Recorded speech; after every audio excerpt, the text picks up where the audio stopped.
Pirkei, Mishnah Vav, 5th chapter, 6th Mishnah. And some very, very interesting things to unpack.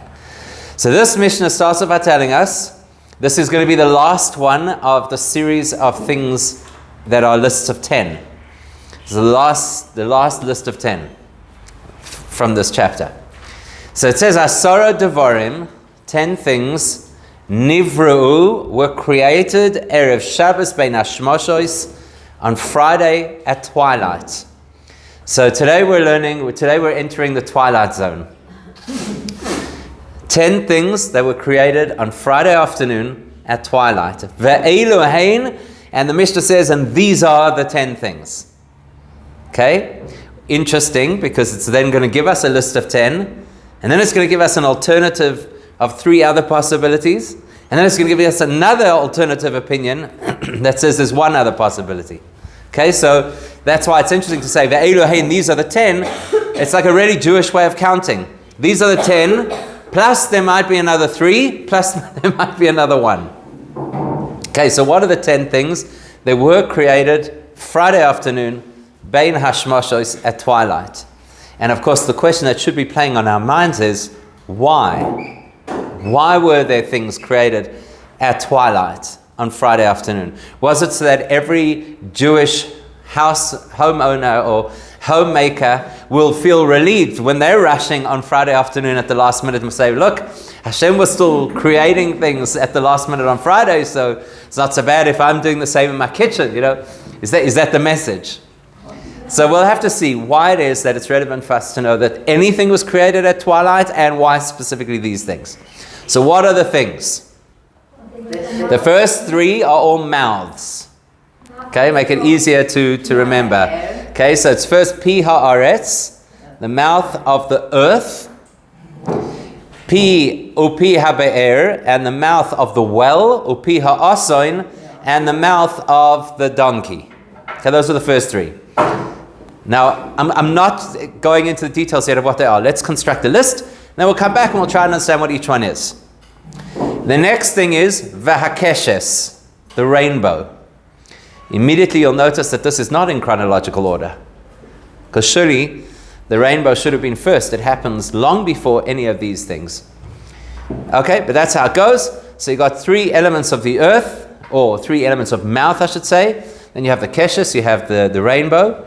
Then we have 3 that are associated kind of with the Jews in the desert, or making Hashem's home. That's possibly the connection between them. And that's Vahamate, the special staff that Moshe used. Vahaman, first the man, Vahamate. First there was the man that fell when the Jews were in the desert. Then Vahamate, the staff that Moshe used various times, right? Both before they left Egypt and when they were in the desert. Vahashamir, the shamir, which is a very interesting creature. We'll talk about it. Shamir with a shin. Right, we'll talk about what it is. That's it's a very intriguing creature. Okay, so that gives us so far 7. And the last 3 are a little confusing. Haksav, Vahamichtav, Vahaluchois. Now, Ksav and Michtav sound very similar. In fact, they sound so similar that there's even one opinion that says you shouldn't pronounce it Michtav, you should pronounce it Machtev, which is almost like a tool that you use in order to write. Ksav is writing, Michtav sounds like writing, and the Lucho is obviously the tablets. And then there's a debate between various commentators if we're talking here about the first or about the second tablets. Okay? So those are the 10. Ve'yesh oimrim, and then there is an alternate opinion that says, actually, there could have been 3 other things that were created at that time, twilight on Friday, and that is afhamazikin, also the, how would you translate mazikin? Very curious to hear. The what? Damaging, or damages, yes? With an R. The damages, causes of damage. Okay, all right, fine, we'll see what they are. Ve'kivroi shel Moshe Rabbeinu, and Moshe's burial place. Ve'eloi shel Avraham Avinu, and the ram of Avraham, our forefather. Okay, now you'll notice I've left it all very open-ended, no real explanations yet, because a big part of what we're going to have to look at is what these things actually are. Ve'yesh omrim, and then there's another opinion which clearly is different to the first yesh omrim, the first alternative opinion that we quoted. But even though it's an alternative opinion, this opinion in a certain respect, at least according to quite a number of the commentaries, summarizes what this whole Mishnah is about. So v'yesh omrim af tzvas b'tzvas asuya. That the other thing that had to have been created at twilight on Friday was a set of tongues, because a human being could never produce a set of tongues unless they had a set of tongues. Because how do you produce tongues? You need to obviously heat up the metal to be able to shape it. So how are you going to hold the metal to be able to put it into the mold? So there had to have been an original set of tongues. So now you go think about it. You got on the one hand the luchos, the tablets that are essential to Judaism and represent the most incredible relationship between Hashem and us, revelation at Sinai. And then on the other hand, you got something that belongs in your garage, the tongues. It's very odd, right? It is very odd. So what we need to do is we need to just have a look at what these things are.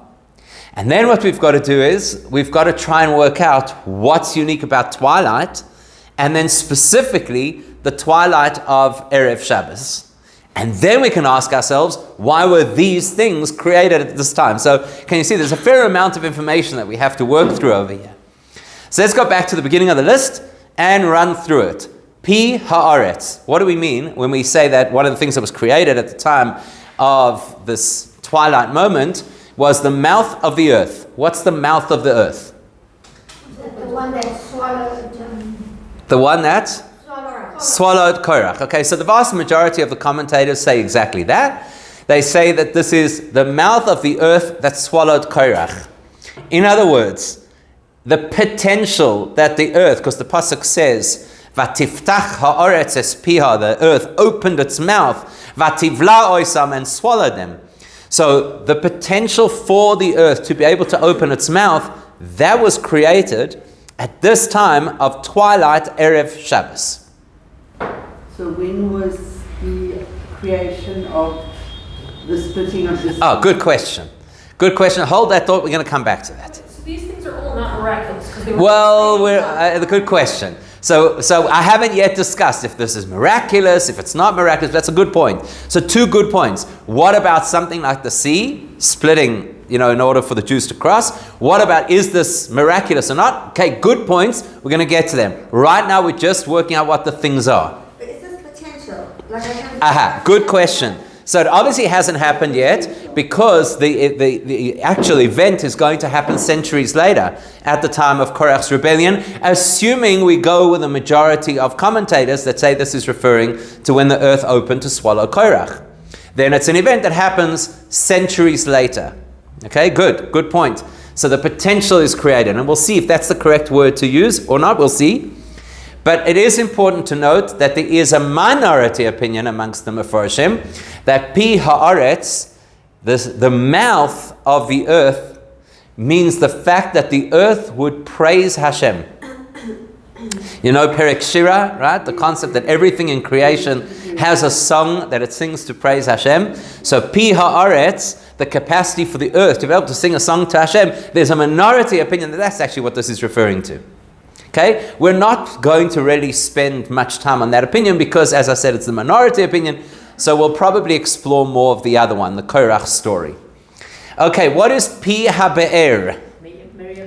Right, Pi HaBe'er, the opening. Now, right throughout Torah language, we could use the word peh not only as a mouth, literally as a mouth, but as an opening. So the opening of the well, referring to the well of Miriam. Why do you think it's called Pi HaBe'er, the mouth or the opening of the well? Why do you think that's the expression? Okay, that's a bit of a stretch, right? Because Miriam has a story with Lashon Hara. Don't know if that's why we would call the well the mouth of the well. So why would we call it the opening of the well? Because it wasn't there before. Okay, so now let's go back to Korach for a second. So if we're going to talk about Korach, would it be correct to say that the hole in the ground that swallowed Korach was not there before? Would that be correct? Yes. Okay, what distinguished the miracle of the swallowing of Korach from any ordinary earthquake? It closed. It closed. Because the way Hashem's created nature is that it is possible for sinkholes to open up, for cracks in the ground to appear during the tectonic movement or earthquakes or whatever. That can happen, but it doesn't close up again. So here, in the case of Korach, what actually makes it like a mouth is the fact that it opened and then it closed. Okay, now coming back to the Be'er. What's the mouth of the Be'er? The mouth of Miriam's well is, believe it or not, the opposite. It never closes. Because what happened when Miriam passed away is not that the well dried up. What happened to the well when Miriam passed away? Anybody know? What happened to the well? Gemara tells us a fascinating thing. What happened to the well? It didn't go dry. It disappeared. It didn't really disappear. It just relocated. The Gemara tells us that it relocated into the Kinneret. And they say that if you stand in a particular part of the Galil and you look down at the Kinneret, you can see something that appears to be like a sieve in the water, and that is the Be'era Shel Miriam. So that's a mouth that never closed. It's almost the exact opposite of the previous one, which is Korach's so-called mouth, the mouth of the earth. Interesting, right? And that's why the next time that they needed to get water out of a rock, there was a whole issue of speaking to the rock. That's what was meant to happen, but of course it's not what happened, and Moshe hit the rock, and that's where we had issues. Okay, what is Pi Ha'asayin? This one we all know, the mouth of the donkey. As the pasuk says, Vayiftach Hashem es Pi Ha'asayin. Hashem opened up the donkey's mouth. Whose donkey is this? Bilam's donkey. One of the most beautiful moments of poetic irony in the whole Torah. Here is the man, the only man who could be hired with the prophetic powers to be able to tackle the Jewish people, and he can't even see what his donkey could see. Right? And the donkey has to open its mouth and tell him that there's an angel standing in the way, and that's why it couldn't progress. And this is obviously miraculous. The talking donkey, it has never been repeated until the advent of Shrek.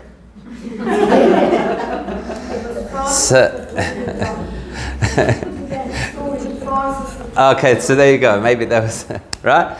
Okay, what's the next one? Sorry. I was going to ask about the well. Could it also not be referring to Yitzchak when he I haven't seen any of the Mefarshim say that, so it doesn't seem to be. Okay? All right, the Keshes, the rainbow. Now is this miraculous? Up until now, they all sound miraculous. The earth opening and closing again is miraculous. Some kind of a stone that moved around as the Jews traveled in the desert and produced water as a well is miraculous. A donkey that speaks is miraculous. Is a rainbow miraculous? No, because that's a reflection of light. It's a natural phenomenon. It's a natural phenomenon. Yes? So what's the symbolism of a rainbow in Judaism? It's of Hashem's promise to man. It's a reminder, right, of Hashem's promise. So what then, if it's a natural phenomenon that you could produce at home with your own hosepipe, so then how could that be a sign of Hashem's promise to the world? Every time I water my garden, Hashem says, I won't destroy the world again. Is that how it works? No. So how do rainbows work? How's it a sign? There's water and there's light. And there's water and there's light, which is natural. So how much rain have we had in this country in the last few weeks? Ask the people who are living down at the Val or by the Kruger Park. They'll tell you how much rain we've had. And how many rainbows in all of that time? Not much because of the cloud. Because? Because you cannot have a rainbow if there's too much cloud. In order for a rainbow to appear, the cloud has to start to dissipate. It can't disappear completely because then there's no moisture to refract the light into the rainbow.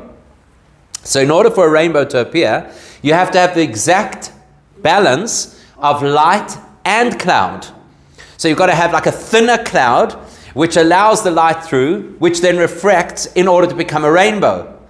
That perfect mix is the way Hashem makes the sign.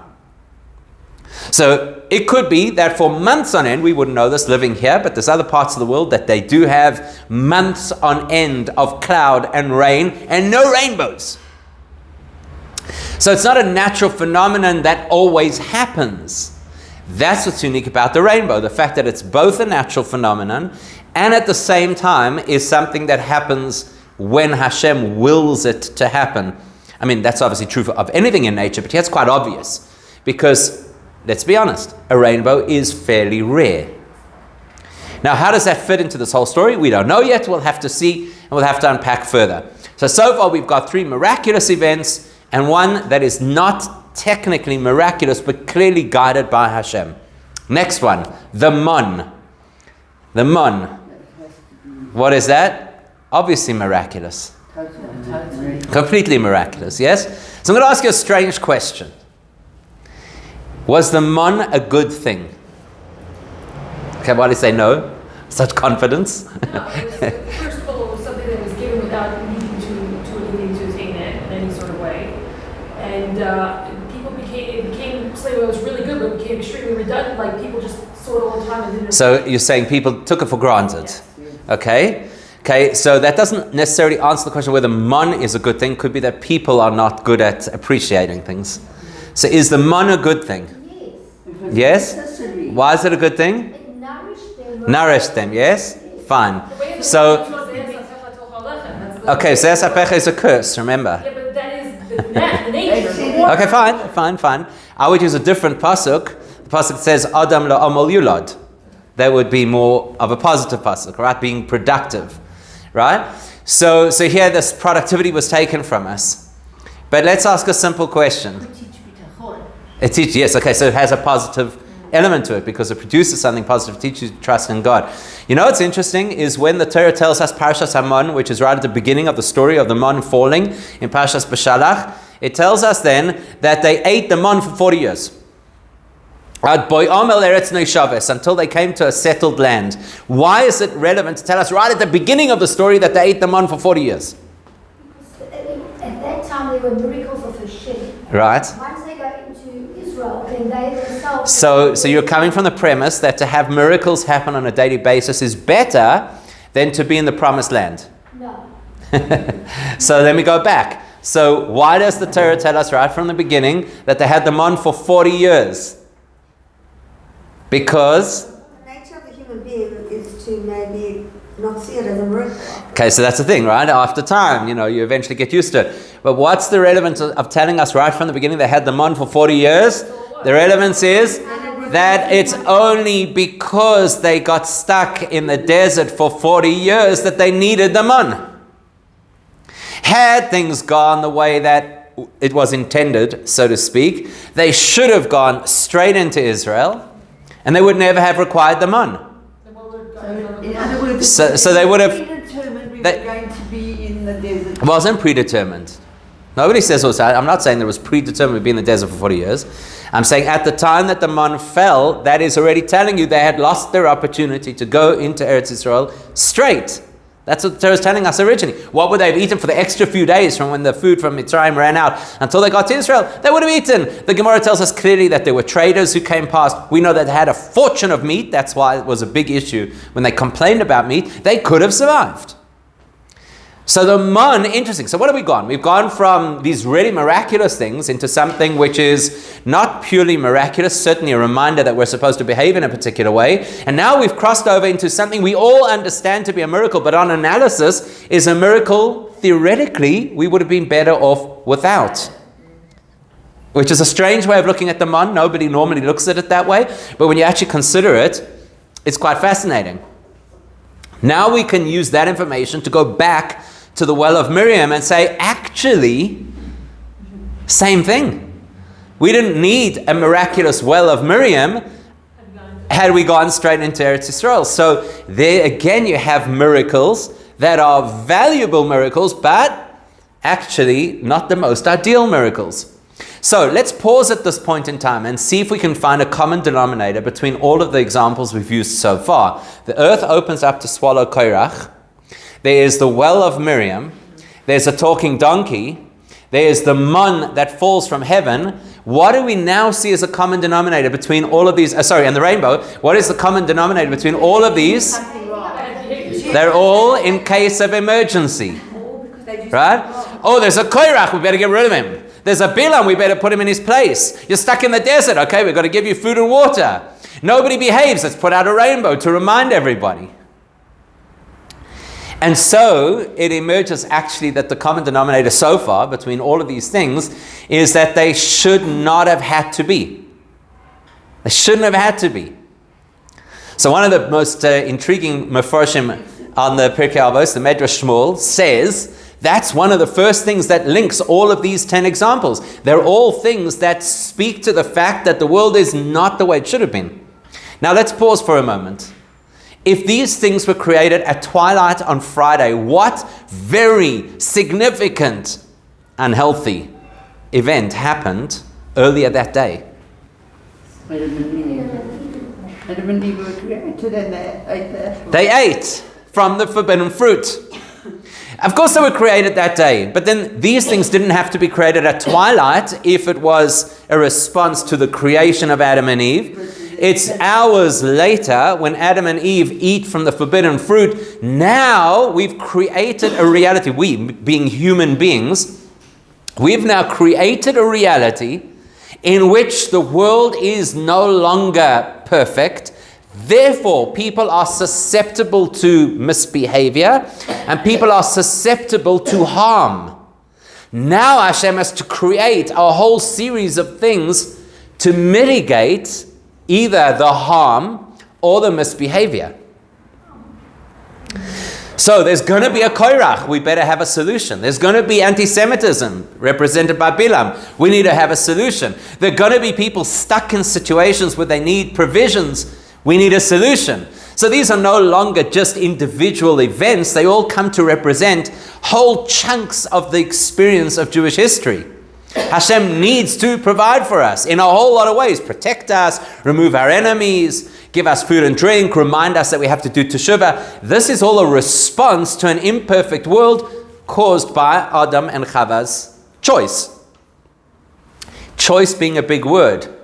Now Barbanel actually says all of the things on this list always have a part of the story that is associated with human choice. So for example, Korach chose to rebel against Hashem. Had he not chosen to rebel, we would never have had to use that potential hole in the ground to swallow him. Bilam chose to go with the representatives that Balak had sent him. Hashem told him clearly, it's your choice. If you want to go with them, go. I'm not going to stop you. So he chose to go with them. Therefore, we had to pull out the miracle of the talking donkey. The people chose not to believe in the promise of going into Eretz Yisrael, and therefore they delayed their entry by 40 years. Therefore, we had to bring out the miracle of the man and of the water. And consistently throughout the whole of our history, people choose to misbehave, and Hashem has to pull out his rainbow to remind us that we've got to get back on track. Now that will work well with the next one, and then the three that follow will be a little bit tricky. So the next one is the mateh. What's the mateh? The staff that Moshe had, which by the way is the inspiration for the Sir Lancelot story, right?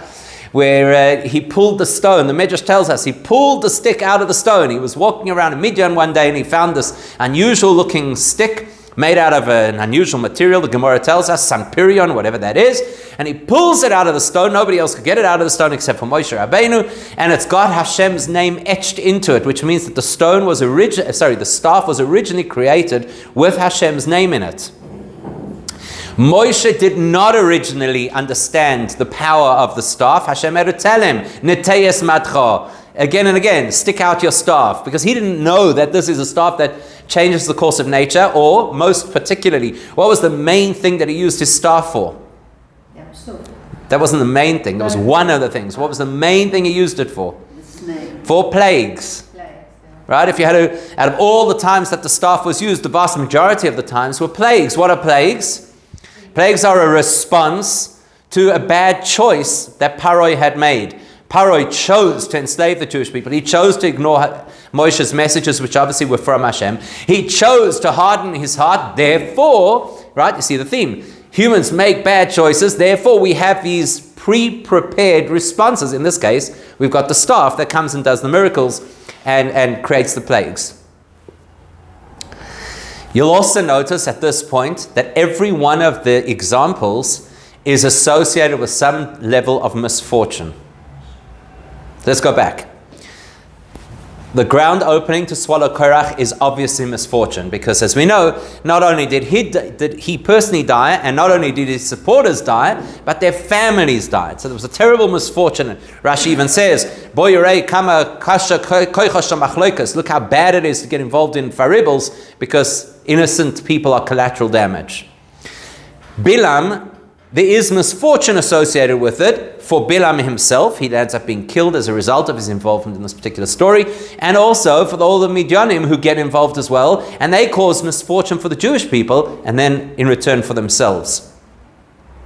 The Be'er and the Man, the misfortune is that the Jews complained, even when they had these things, particularly the Man, right? They bilti ala man einenu, we're sick and tired of seeing man, right? Man for breakfast, man for, right?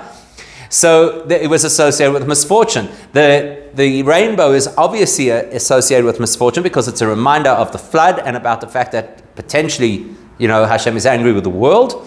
And the staff of Moshe is clearly associated with misfortune because it is what brings plagues to the Egyptians. Okay, so what do we have next? The next one is a little bit of a stranger example, and that's the shamir. Okay, what's the shamir? All right? So it's a worm, it's a mollusk. It's not exactly clear what kind of a creature it is. But the shamir is a very unusual creature. And effectively what it does is it eats its way through stone. Now the reason that was relevant, why did we need a shamir? Because we didn't want to use any sharp instrument when we built them. Okay, so now is that absolutely correct? In other words, when you built the Mizbeach, if you look in the Rambam in Hilchos Beis HaBechira, where he describes how you build the Beis HaMikdash, he tells us that in order to build the Mizbeach, actually, you didn't need any materials to cut anything, because you were allowed to hew the stones away from the site of the Har HaBayis. So wherever they had their quarries, there was no problem there cutting out the stones. They brought in all different sizes of rocks and stones, and they put it into a mold.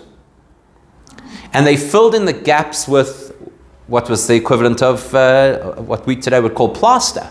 In those days, they called it like lime, sid. And they let it set in that mold, and then they removed the wooden mold, and then you had a mizbeach. You didn't need a shamir for that. So where did we need the shamir? To make the tongs. Not for the luchos. The luchos were made by Hashem. Not for the tongs. Where do we need the shamir? So if you have a look at the stones that the Kohen Gadol used to have on his choshen and on his shoulders, there the Torah says, next week's parasha, it says pituchei choisam. You had to open up the etching. That's what it says. You couldn't etch it because if you carve into something to etch, there's going to be obviously parts of the material that come out. And when it comes to those stones, the stones had to remain whole even though the names had to be etched in. So how did you do that? They brought the shamir, which is a worm that has, or whatever it is, that has the capacity to eat through stone. They would write or draw, they would kind of draw a path for the shamir to follow, and it would eat out the letter, so the stone split open instead of actually chiseling out parts of the stone. There's a very interesting Gemara about the Shamir and Shlomo HaMelech and how he found the Shamir. He didn't know where to find it. He had to enlist Ashmadai, who's the head of the demons. Very relevant because we're going to talk about Mazikin in this Mishnah, and Mazikin and demons are kind of synonymous. I say kind of. And he had to bring it. It was a whole story of how they retrieved the Shamir and how you transport it essentially in cotton wool so it doesn't eat its way out of whatever you've brought it in. And that's how they cut the stones. Okay, now the shamir worm does not seem to fit with our common denominator. It doesn't seem to be something that is associated with human choice, and it doesn't seem to be associated with misfortune. So how does it fit on the list? Right? How does it fit on the list? It's something positive. It's very positive, right? So the answer is similar to the man and the well.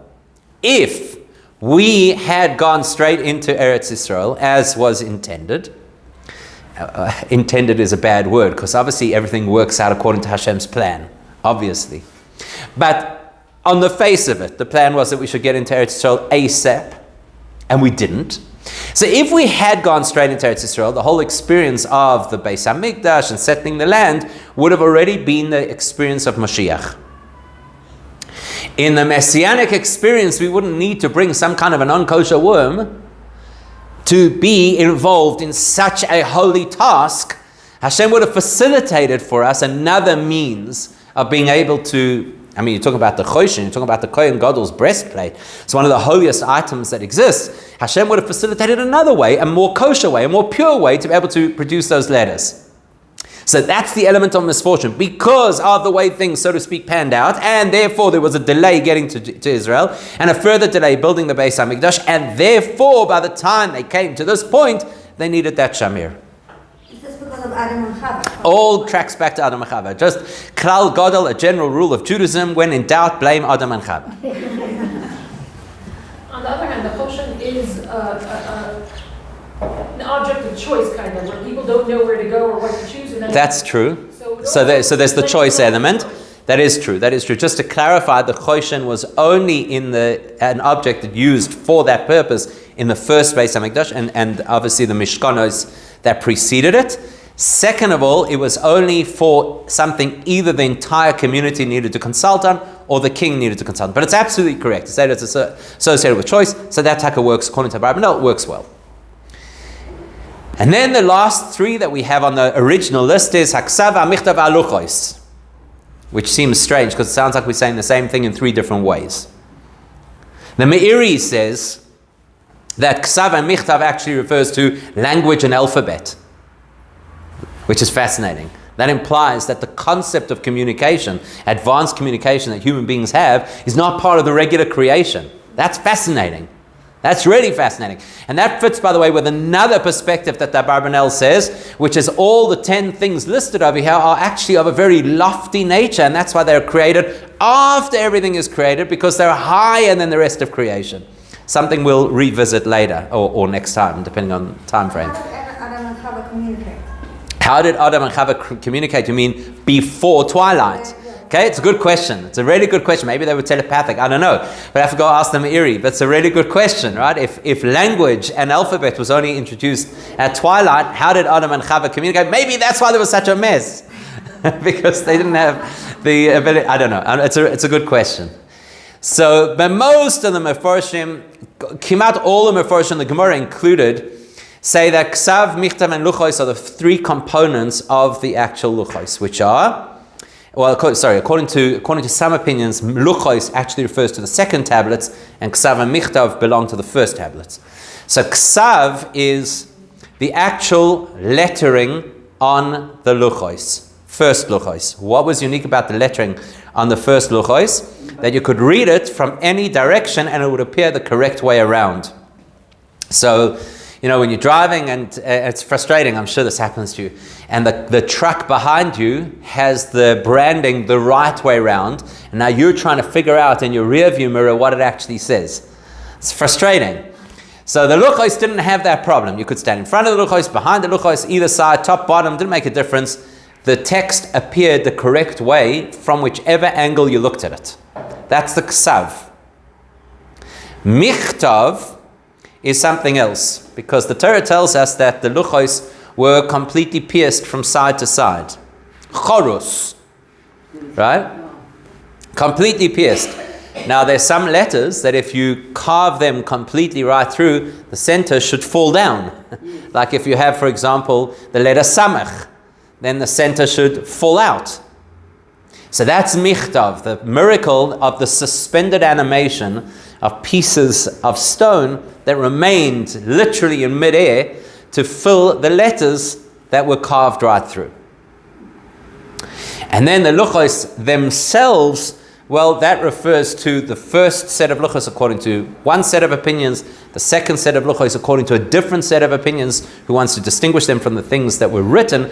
Either way, the story of the Luchos is clearly a story of human choice and misfortune. Had we not made the Egel Hazahav, the first luchos would have sustained, and then we would have had the original luchos, not the shards of the original luchos in the Aron. But unfortunately, we made a poor choice. As a result of that, they were destroyed, and we got the second luchos. So the story of the luchos really fits what we're trying to say over here. All right, we still got 4 more, right? Because we've got one Yeshomrim that lists another 3 alternatives, and we have another Yeshomrim that offers another alternative, and that will just get us through the list, knowing who's who. We haven't yet discussed the question of why Twilight and how it's significant, and of course, what might be the biggest question of them all, why are there tongues in the story? Because they really seem to be the most odd out of all of them. Okay, so we'll get there.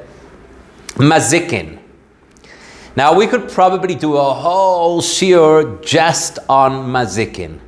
What are Mazikin? The what? Demons, yes? Very broad term. Because we know they are mazikim, they are shadim. We don't even like to say the word. People say shindalad, they don't even want to say the word. The Gemara talks extensively about mazikin and about shadim in various places.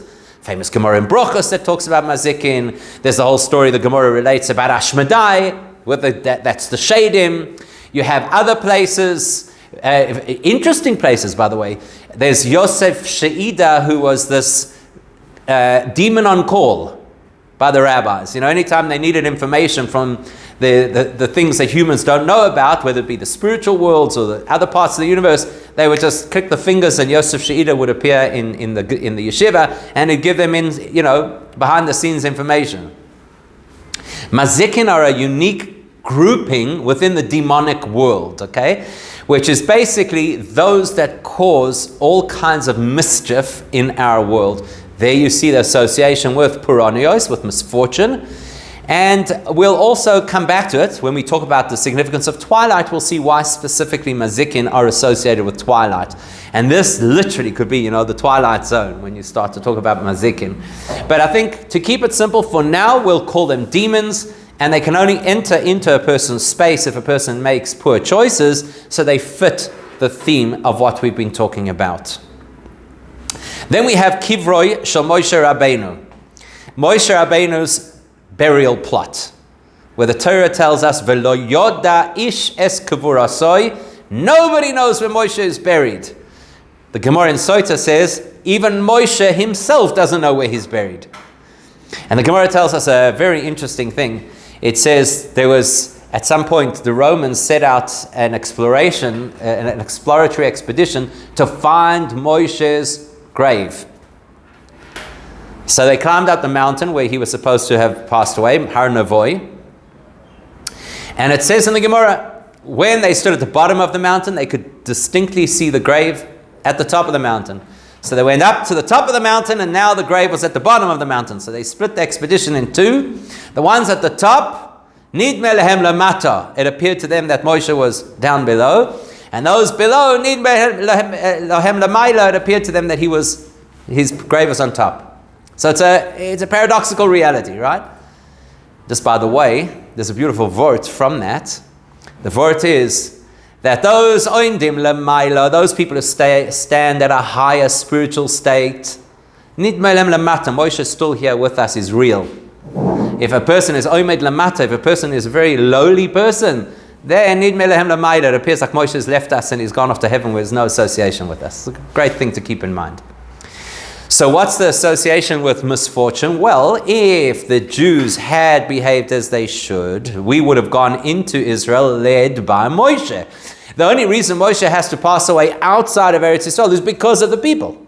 Or his fortune.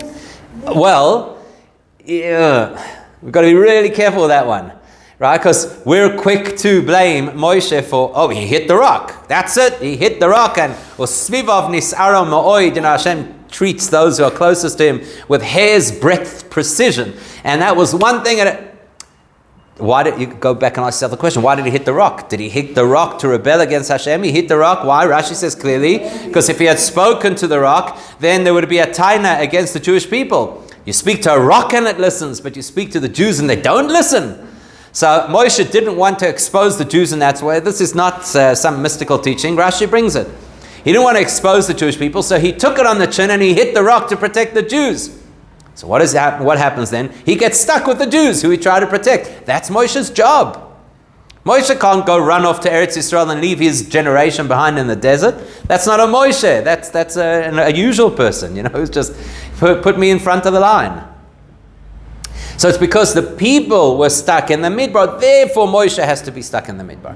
This other Gemara tells us he had to be buried specifically by Baal Peor to be able to mitigate the idolatry that would follow. His job is for the people, not just because he made a slip up and he gets punished. Okay, so that's that. Eloi shel Avraham, the ram of Avram Avinu. Well, we know which ram that is, right? That's the ram that replaced Yitzchak at the time of the Akedah. The ram that was tangled in the bushes. The ram that comes to symbolize what? Mercy. No. The shofar. That is the ram that represents the shofar and everything that the shofar is associated with. Like, for example, Rosh Hashanah. The ram of Avram Avinu is a centerpiece of Rosh Hashanah. That's why we prefer to use a ram's horn as a shofar, even though other horns are also kosher. And that is to help atone for our poor choices in the future. In two ways. One way is we blow the shofar, that's to arouse us to tshuva, as the Rambam famously says in Hilchos Tshuva, that the purpose of the shofar is to wake us up, to do tshuva. But also, you look at, for example, certain of our prayers that we say remember, various places we say it in Slichas, we even say it when we say the bracha for rain, Tfilas Geshem, say remember the story of the one who was bound like a lamb and the ram that replaced him. So this is supposed to be, remember, just like Korach is a preparation for one day there'll be a rebellion, we need to have an answer. So one day there'll be Jews who don't do what they should, we need to have an answer. That's the ram of Avraham Avinu, which is lined up already in advance. But what is this an alternative for? Is it for the 10 or is it... It's a good question. It would seem that Yesh Oimrim is saying that's not only 10, that there are three additionals. And then Yeshoim, there's another opinion that says, no, it's not those that have to be added, but rather, aftzvas bitzvas asuya, that tongues need tongues. I know people get very excited about this every year, when you learn Pirkei Avos at that time of the year. So there's some people get very excited. It's like as if it's a tongue twister, because you need tongues in order to make tongues, and the original tongues, whatever, people get all excited about it. So what's the significance of tongues? We're going to look at one thing today, and then in Mitzvah next week we'll come back and revisit what Twilight represents and all of that, and re-look at the whole story of this Mishnah, particularly the tongues. So but we'll look at one thing for now, and that is that the word for tongue in Hebrew is tzvas. Tzadik beis tov. Tzvas. Now we do know that Aramaic and Hebrew are cousin languages, and very often we use, or at least the Mefarshim, very often use words out of Aramaic to help us understand the symbolism of words in Hebrew. In Aramaic, if you say that somebody wants something, the word is tsovi. Have you ever heard that word? I guarantee you've heard that word. It's like in Hebrew tzivui. That's with a vav. This is with a base. So it sounds similar. Tsevet. Tsevet, right? A group of people who work together. A crew. That would sound maybe a little more similar.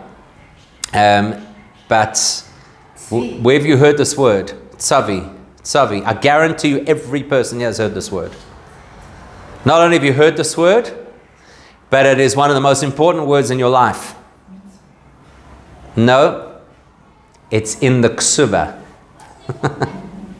Vetsavi, and the groom agreed to the following undertaking to his wife. You should know this word. It's quite valuable to know. That's the word vitsavi. He agreed to the following conditions of the finances of the marriage. So tzvas means to agree to do a mitzvah. In other words, a person wants to do a mitzvah, a person is motivated to do a mitzvah, and doesn't necessarily always have the wherewithal, the ability, the time, the resources. So af tzvas bitzvas asuya.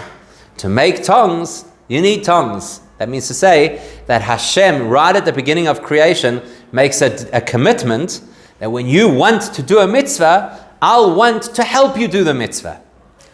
As the famous Gemara that says that machshava tova hakadosh baruch hu mitzarfa lemaaseh. And when a person has a good thought to do a mitzvah, Hashem attaches that to an action. Now, by the way, the word mitzarfa is like the word mitzaref, which is to forge something in fire. The same word as what you use with tongues. So the message is, when you make a positive choice, up until now we were talking about the negative choices.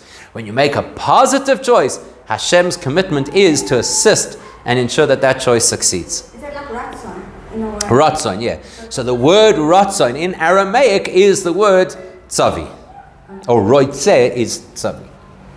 Okay, to be continued. Next week we'll examine the significance of twilight and specifically the twilight of Shabbos.